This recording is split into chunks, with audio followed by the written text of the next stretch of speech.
नमस्कार, आप सभी का स्वागत है आपके अपने YouTube चैनल फिजिकल एजुकेशन अड्डा के ऊपर, जहां आपको फिजिकल एजुकेशन स्पोर्ट्स की हर प्रकार की अपडेट मिलती रहती है हमेशा। हमारे DSSB के जो है तीनों शिफ्ट के एग्ज़ाम पूरे हो चुके हैं और लगभग बच्चे जो है एग्ज़ाम का रिव्यू जो है नेगेटिव वे में दे रहे हैं। लगभग बच्चों की मैं बात कर रहा हूँ, चाहे मेरे वीडियो के नीचे हो चाहे कहीं और हो। भाई सबसे पहले तो एक मैं रिक्वेस्ट करना चाहूँगा, जिनको लगता है कि मेरी जानकारी आपके लिए वैल्यूएबल नहीं है, बेनिफिशियल नहीं है, वो चैनल को छोड़ सकते हैं, अभी अनसब्सक्राइब कर सकते हैं। आप दरअसल है ना ऊपरी बातों को बोल के कुछ चैलेंज करना। मैंने या ये बता दिया आपको कि मैंने पेपर दिया था DSSB का, आप कह रहे हो आप अपना स्कोर दिखाना, मेरे को क्या चैलेंज कर रहे हो भाई? मैं तो नेट JRF सब कुछ कर रखा है, मेरा कोई ऐसा पेपर नहीं जिसमें फेल हुआ हूँ फिजिकल का। 7-8 तो स्टेट है मेरे पास, जहाँ पे बच्चे एक स्टेट नहीं कर पाते। DSSB के TGT PGT दोनों एग्जाम क्रैक कर रखे हैं। यार तुम मेरे के साथ क्यों आपस में वो कर रहे हो भाई चैलेंज? तो इस वीडियो में हम डिस्कशन करने वाले हैं भाई ऑल शिफ्ट के एग्ज़ाम्स के बारे में कि कैसा हुआ एग्ज़ाम और कहाँ पे कट ऑफ जा सकती है, कब हमें ये पता लगेगा कि रियल में कट ऑफ क्या थी, और जितने भी पेपर हुए आज उन एग्ज़ाम्स में क्वेश्चन कैसे थे और क्या कुछ जो है आज का हमारा लेवल रहा। मैं फिर कहूँगा नेगेटिव लोग इस वीडियो को ना देखें। आपको मेरी बातें अच्छी नहीं लगती तो आप चैनल को ब्लॉक कर सकते हैं, अनसब्सक्राइब कर सकते हैं। भाई मेरे को कोई नीड नहीं है नेगेटिव लोगों की, मैं हमेशा पॉजिटिव रहता हूँ और आज भी पॉजिटिव हूँ। और जिस दिन आंसर की आएगी मैं उस दिन बता भी दूंगा कि मैं क्यों पॉजिटिव हूँ। आप अपने पेपर में टाइम मैनेजमेंट नहीं कर पाए तो मेरे को कह रहे हो कि मैंने अच्छा नहीं करवाया, मैंने जो पढ़ाया वो आया नहीं। आप जानते क्या हो यार? दरअसल मेरे बारे में कुछ जानते ही नहीं। मैंने पिछले 15 दिन से मेरे बेटे के साथ मैं खेला भी नहीं हूँ।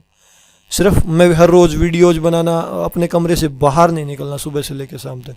आप दरअसल बिना बातों को जाने उल्ट सुल्ट बोल रहे हो यार, कमेंट कर रहे हो।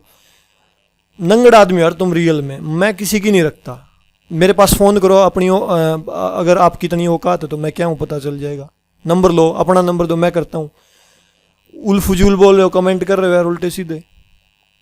जो पॉजिटिव वो मेरे से जुड़ के रहे, जिसको लग रहा है मैंने बेनिफिशियल काम किया है वो मेरे साथ जुड़ सकता है, अदरवाइज आप छोड़ सकते हो। मैंने खुद पेपर दिया, अब मैं आपको मेरा रिजल्ट बताऊं ना बताऊं मेरे ऊपर डिपेंड करता है। हो सकता है मेरा रिजल्ट टॉप में भी आज, हो सकता है डाउन भी चला जाए, क्योंकि मैं वो इंसान हूँ जिसने 200 के 200 क्वेश्चन अटैम्प्ट किए। बहुत रेयर कैंडिडेट मिलेंगे, क्योंकि मेरे को करने थे सारे। मेरे को फिजिकल का पोर्शन देखना था, मैंने पहले पार्ट में सारे क्वेश्चन को अटैम्प्ट किया, सब में तुक्के मारे, हर गोले को काला किया। मैंने कुछ एक भी क्वेश्चन नहीं छोड़ा किसी पार्ट का, क्योंकि और फिजिकल एजुकेशन के क्वेश्चंस को मैंने पढ़ के किया, उसको हिंदी में भी पढ़ा, इंग्लिश में भी पढ़ा। अब रिव्यू कर लेते हैं भी पेपर कैसा हुआ। ये नेगेटिव लोगों की बात थी, मैंने इसके ऊपर 2-2.5 मिनट ली, मैं माफ़ी चाहूँगा। भाई आप हट सकते हो, कोई ज़बरदस्ती नहीं है, मत देखो वीडियो को, नंगड़ हो तुम, मेरे को कोई ज़रूरत नहीं है तुम जैसे नकली लोगों की।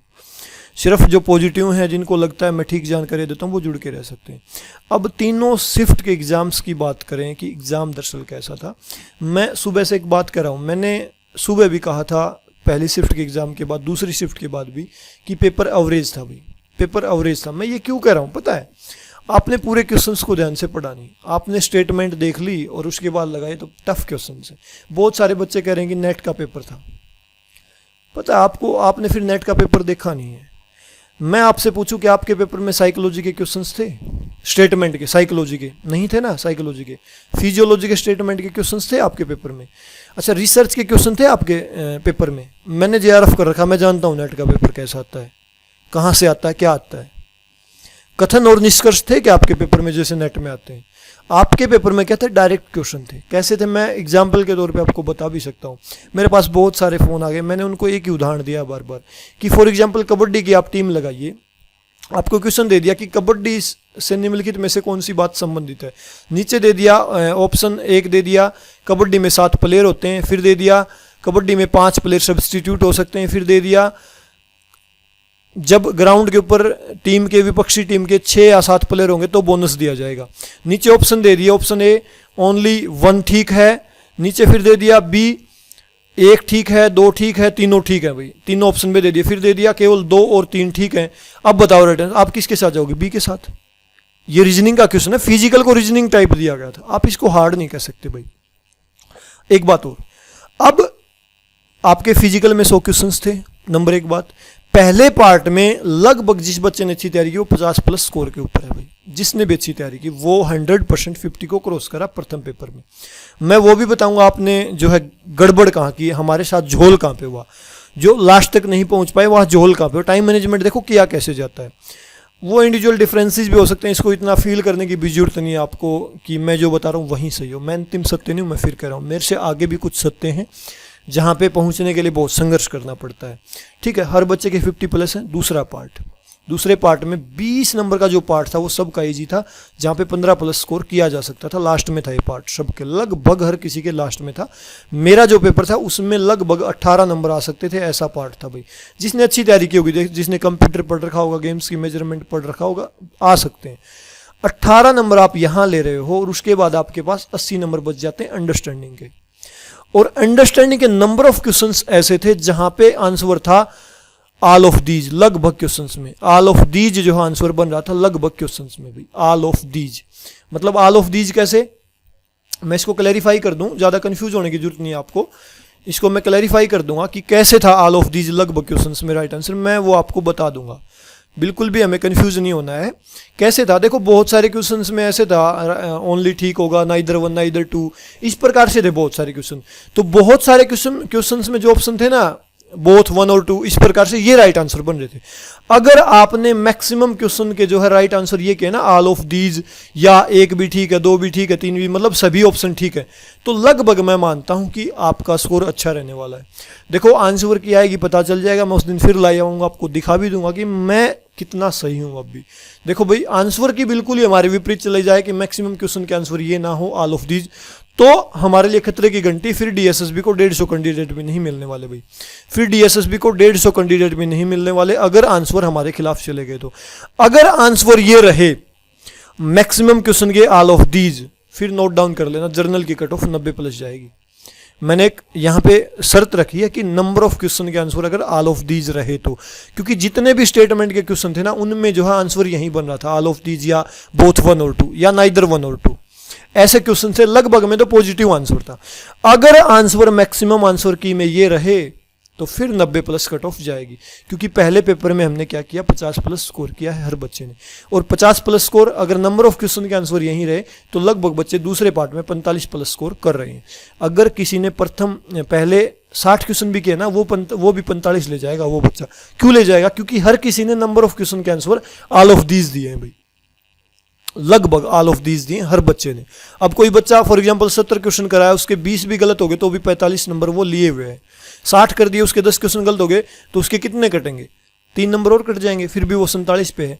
तो लॉजिकल बातों को समझा करो, नीचे गालियां पेलने से, उल्टा सीधा पेलने से कुछ नहीं होने का भाई। क्वेश्चन से पढ़ने के, मैंने यार दोनों लैंग्वेज में क्वेश्चंस पढ़े हैं लास्ट 40 मिनट में, 100 के 100 क्वेश्चन करके आया मैं फिजिकल के। आप ये नहीं कह सकते आपके पास समय कम था, ये भी नहीं कह सकते, क्योंकि सुफिशियंट टाइम था दोनों पेपर में 40-40 नंबर लेने का। अब मैं बात करूं कि गड़बड़ कहाँ हुई सारी। पता है पहला पेपर एवरेज आया हुआ था और सबको लग रहा था हम सब कर देंगे, जैसे हर पार्ट में 20-20 नंबर थे पहले क्वेश्चन में, हर पार्ट में 20-20। अब जैसे किसी को रीजनिंग आती थी भाई, टाइम कंज्यूमिंग थी, लेकिन फिर भी कोई रीजनिंग को हद से ज़्यादा टाइम दे रहा था। मेरा 40 मिनट का टाइम रीजनिंग खा गई थी, फिर मैंने 20 मिनट फिर मैथ में लगा दी, तो मेरा तो यहीं खा गया 60 मिनट, 1 घंटा। तो इसके बाद मैंने जीके, रीजनिंग, मैथ, ये सारी चीज़, जीके, हिंदी और इंग्लिश मैंने 10 मिनट में करके फिर 40 से 50 मिनट मेरे पास फिजिकल के लिए मैंने बचाई रो पीट के। जब आप, मेरे को लग रहा था मैं रीजनिंग को कर दूंगा, वहाँ पे टाइम हद से ज़्यादा मैं दे रहा हूँ, तो मेरे को फेल होने से कोई नहीं रोक सकता भाई। टाइम मैनेजमेंट का यही चक्कर है। जब पहले पेपर में मैंने 50+ स्कोर कर दिया, मतलब एक्यूरेसी के साथ 50 मार्क्स मैंने ले लिए, उसके बाद जब समस्याएं शुरू होती है ना, उसके बाद भी आप कोशिश करते हो कि पहले पेपर में मैं 70 ले लूँ, तो आपको फेल होने से कोई नहीं रोक सकता, क्योंकि आप हल्के में नहीं ले सकते फिजिकल को कि 30 मिनट में कर दोगे। हालांकि मैंने पहले सलाह दी थी आपको, 30, आप पहले पेपर को अच्छा टाइम देना, तभी तक देना जब तक आप 40+ स्कोर को क्रॉस ना कर जाओ, तभी तक देना। लेकिन उसके बाद भी आप दे रहे हो समय, 50+ आपने एक्यूरेसी के साथ कर लिए, क्योंकि आपने रीजनिंग में 17-18 कर दिए, मैथ में 10 कर दिए, उसके बाद जीके में 5-4 कर दिए, हिंदी में 10-12 कर दिए, इसके बाद आप 50 नंबर हो गए आपके। फिर भी आप सोच रहे हो यार मैं कुछ और कर देता हूँ, पहले पेपर में प्लस कर लेता हूँ, 60 हो जाएंगे मेरे, और फिर कह रहे हो फिजिकल में भी 30 मिनट में मैं 60 ले लूँ, 120 स्कोर, मैं तो टॉप करूँगा। ऐसे नहीं होता भाई। टाइम मैनेजमेंट का मतलब यही होता है कि पेपर के लास्ट तक जाना, और आप वो टाइम मैनेजमेंट नहीं कर पाए तो आप फिर खुद दोषी हो इस चीज़ के लिए, आप मेरे को ब्लेम मत करो। और बहुत सारे लोग कह रहे हैं कि मैंने क्या पढ़ा है वो नहीं आया। आपको पता है मैंने साइकोलॉजी के ऊपर 3 घंटे क्लास ली थी और उससे एक भी क्वेश्चन नहीं आया। आपको पता है कितनी एनर्जी मैंने वेस्ट की थी और आपसे मैंने 1 रुपया नहीं लिया उस क्लास के लिए। दरअसल मैं फिर कहूँगा, मैंने 15 दिन से मेरे बच्चे के साथ में ठीक से खेला नहीं हूँ। पता है कितना प्रेशर था मेरे ऊपर काम का। मेरे को लग रहा था मेरे को 15 दिन में सब कुछ करवाना है, लेकिन फिर भी मैं करवा नहीं पाया बहुत सारी बातें। जैसे गेम्स की मेजरमेंट हर पेपर में 10 से 12 मेरे में आई थी, 15 की तो पहले शिफ्ट में 5 नंबर के डायरेक्ट क्वेश्चन थे कंप्यूटर के, तो मैं वो भी कवर नहीं, मैं वो भी चाह रहा था कवर कर लूँ। हालांकि पहले के वीडियोज़ में हमने वो कवर किए हैं सारी लगभग बातें जो एग्जाम में आई हुई थी, लेकिन फिर भी मैं कोशिश मैंने हद से ज़्यादा की पिछले 15 दिन से। आप मेरे चैनल पर आए कितने दिन से हो? पिछले 10 दिन से। कितना जानते हो आप मेरे को? मैं पिछले 3 साल से यूट्यूब के ऊपर काम कर रहा हूँ। मैंने जो 3000 क्वेश्चन आपको करवाए हैं ना, 3 से 4000, अगर किसी ने पेड वो भी लिया होगा ना मटेरियल, आप पीछे के जितने पेपर उठा के देख लो। मैं वो इंसान हूँ जिन चीज़ों को मैंने पढ़ा 3 से 4000 क्वेश्चन को और डिस्क्रिप्टिव मटेरियल जो मेरा बेसिक कंसेप्ट था, मैंने राजस्थान पीटीआई का एग्ज़ाम क्लियर किया, DSSB के TGT PGT और नेट JRF तक किया है मैंने।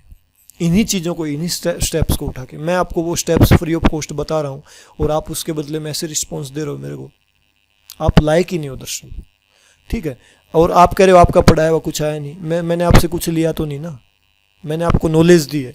अभी UP TGT PGT का एग्ज़ाम बाकी है, वेट एंड वॉच, कुछ ना कुछ अच्छा होगा। और आपको नहीं देखना तो मत देखो यार, उल्टे सीधे कमेंट तो मत करो। इसके ऊपर मेरे साथ मेरे परिवार के लोग भी जुड़े हुए।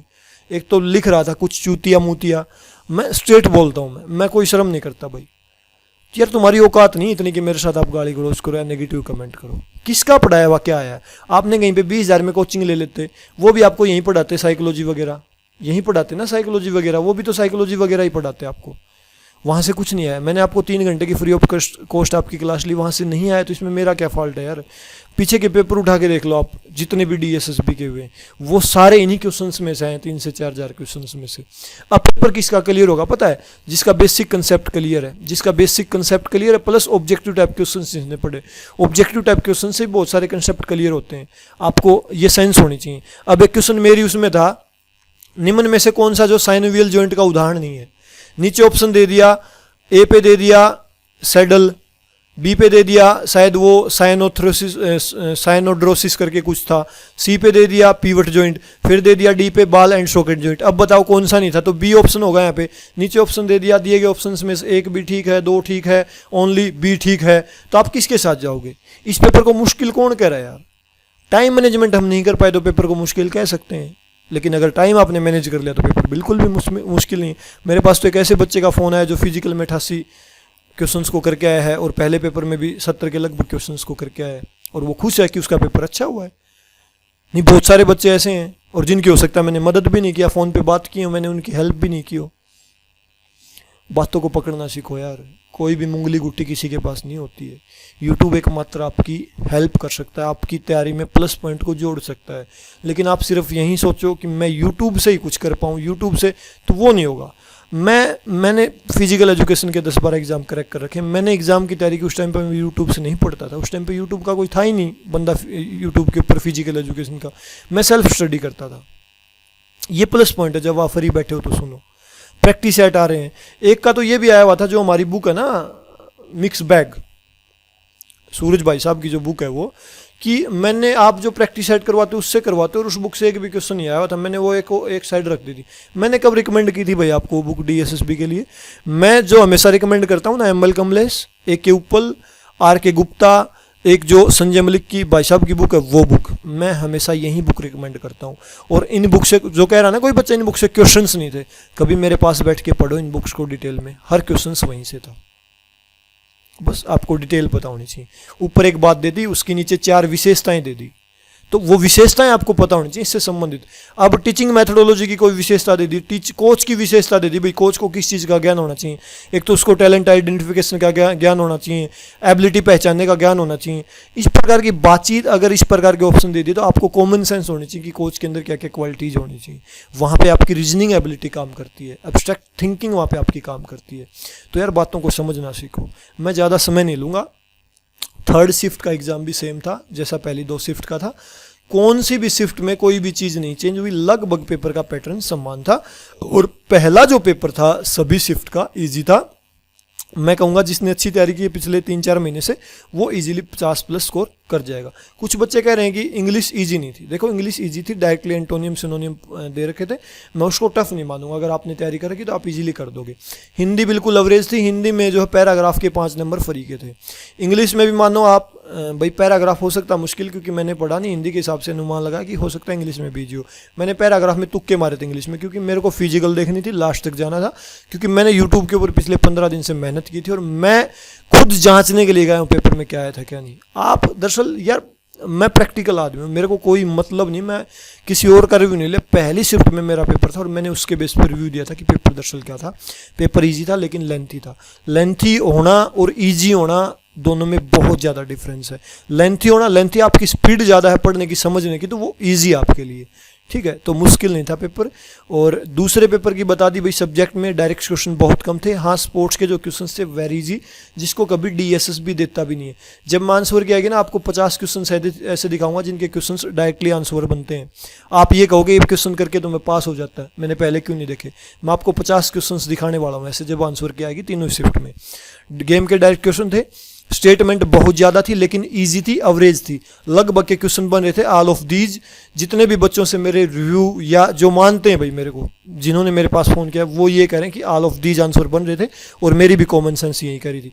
अगर ऑल ऑफ दीज आंसर नहीं बने, एग्जामिनर ने आंसर कुछ और दिए, तो 150 बच्चे DSSB को मिलने वाले हैं रो पीट के, ये पक्का है। जर्नल तो ये समझ लो, जर्नल के ऊपर तो बिजली टूट जाएगी अगर all of these maximum answer नहीं आए तो, ठीक है।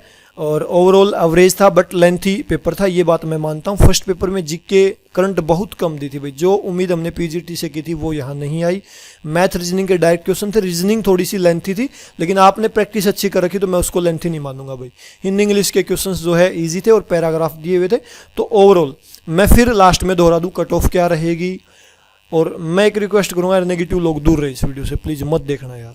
लास्ट तक देखा तो कमेंट मत करियो, मैं भाई माफ़ी चाहूँगा मेरे से कोई गलती हुई तो। आप इस लायक नहीं हो कि मैं आपकी मदद करूँ, ठीक है। आगे से मैं ध्यान रखूँगा इस बात का, नेगेटिव लोगों से खास करके। जिसने जो भी कमेंट किया ना वो स्क्रीनशॉट है मेरे पास। मैं कुछ भी उधार नहीं रखता हूँ, वापस लौटाता हूँ पूरी स्पीड के साथ। और ये चूतिया मूतिया शब्द है ना, मेरे को बहुत अच्छे बोलने आते हैं भाई, गालियाँ भी निकालनी आती हैं। मैं गांव से हरियाणा का हूँ, मैं को लंदन का ना हूँ। मैं दिल्ली जैसे शहर में बैठ के शुद्ध हिंदी में बात नहीं मारता भाई, देसी हूँ, बिल्कुल देसी बोलता हूँ, ठीक है। और all of these maximum questions के आंसर रहे तो यकीन मानिए 90+ जर्नल की कट ऑफ जाने वाली है। अगर ऑल ऑफ दीज के 50% क्वेश्चंस के भी आंसर चेंज होना तो वहीं पासिंग क्राइटेरिया पे सब कुछ लुढ़कने वाला है। 50% क्वेश्चंस के आंसर चेंज हुए तो। लेकिन मैं मानता हूँ लगभग आपने अगर 70 क्वेश्चन थे ना ऑल ऑफ दीज के, तो इसका 80% क्वेश्चंस आपके ठीक होने वाले हैं। अगर 70 क्वेश्चंस के आपने ऑल ऑफ दीज आंसर दिए तो 80 7 8 56 क्वेश्चंस आपके ऑल ऑफ दीज वाले ठीक होने हैं, ठीक है। ये बात नोट डाउन कर लो। और मैं आंसर किया है कि मैं फिर मिलूंगा आपसे। मेरे को अब भी लगता है कि ऑल ऑफ दीज ही लगभग क्वेश्चंस का आंसर था और मैं इस बात पे श्योर हूँ भाई। देखो होने को कुछ भी हो सकता है, एग्जामिनर का दिमाग क्या है या कहाँ से उसने क्वेश्चंस लिए, लेकिन क्वेश्चंस की सेंस यही कह रही थी रियल में कि all of these he answer बनता है भाई। फिर भी आपको लगता है, आपका व्यू क्या है भाई, आपको पेपर कैसा लगा, आप लास्ट के 2 पार्ट तक ना पहुँच पाए हो, तो भी अगर आपने 60 क्वेश्चंस को ऑल ऑफ दीज के साथ किया ना तो पॉजिटिव रहो। मैं रिक्वेस्ट करता हूँ, आप रियल में 45+ स्कोर करने वाले हो। मैं हमेशा पॉजिटिविटी देता हूँ भाई, कभी भी। हाँ आपसे पार्टी भी 2 हुए हैं तो मैं गारंटी नहीं ले सकता कि आप पास होगे भाई, क्योंकि वहाँ पे कुछ क्वेश्चंस 5 से 4 10 क्वेश्चंस गलत हो सकते हैं, लेकिन हमने 60 कर दिया ना, वहाँ पे 10 क्वेश्चंस गलत हो गए, 15 हो गए, तो भी हम सेफ हैं भाई, तो भी हम सेफ हैं, सेफ जोन में। इस बात को समझो, आप पॉजिटिव रहो। आंसर किया है कि मैं फिर मिलूंगा तीनों शिफ्ट के आंसर की के साथ। और अभी के लिए इस वीडियो में इतना ही भाई। कोई बात रह गई हो तो मैं फिर लाइव करूंगा उस दिन जब हमारी आंसर की जो है आ जाएगी, उस दिन हम फिर डिटेल में एनालिसिस करेंगे। अभी के लिए इस वीडियो में इतना ही। वीडियो को आपने लास्ट तक देखा, इसके लिए आप सभी का बहुत बहुत धन्यवाद। और जल्दी मिलेंगे नए वीडियो के साथ। और आज यूपी TGT PGT का एक प्रैक्टिस सेट नहीं आ पाया, वो कल आएगा भाई। और अभी के लिए इस वीडियो में इतना ही। वीडियो को लास्ट तक देखा इसके लिए आप सभी का बहुत बहुत धन्यवाद। Thank you.